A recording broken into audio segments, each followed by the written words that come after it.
Hello and good day. Welcome to our video channel, God's Promises. And today's video will be Psalm chapter 78. Let's get started now.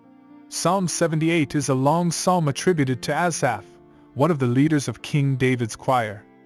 It is a didactic poem that tells the history of Israel from their deliverance from Egypt to the establishment of David's kingdom. Asaph exhorts the people of Israel to learn from their past mistakes, trust in God's faithfulness, and obey His commandments. The psalm can be divided into three parts: a call to listen and learn from Israel's history, a recounting of Israel's disobedience and God's judgment, and a plea for God's mercy and restoration. The first section of the psalm, verses 1 to 8, sets the tone and purpose for the rest of the poem. Asaph urges the people to listen carefully to what he has to say, to learn from the mistakes of their ancestors, and to pass on God's laws and stories to the next generation. He emphasizes the importance of teaching children and grandchildren about God's deeds, so that they too might put their trust in Him.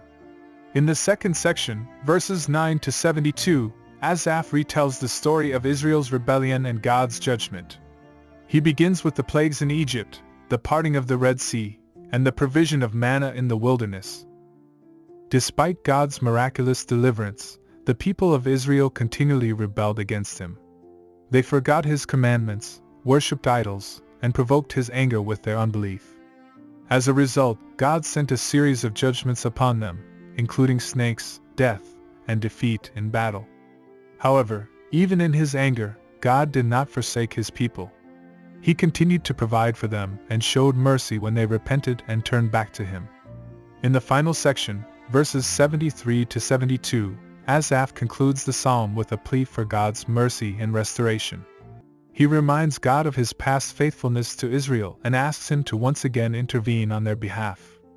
He prays that God will raise up a shepherd for His people, a leader who will guide them in righteousness and bring them peace.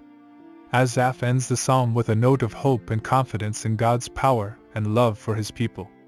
The teaching application of Psalm 78 is clear: learn from the mistakes of the past, trust in God's faithfulness, and obey His commandments.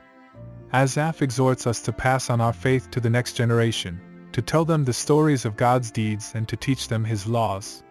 He warns us of the dangers of unbelief and disobedience, and reminds us of the consequences of rebellion against God.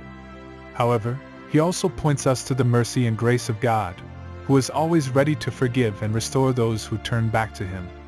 In today's world, it is easy to forget the lessons of the past and to fall into the same patterns of unbelief and disobedience as the people of Israel did.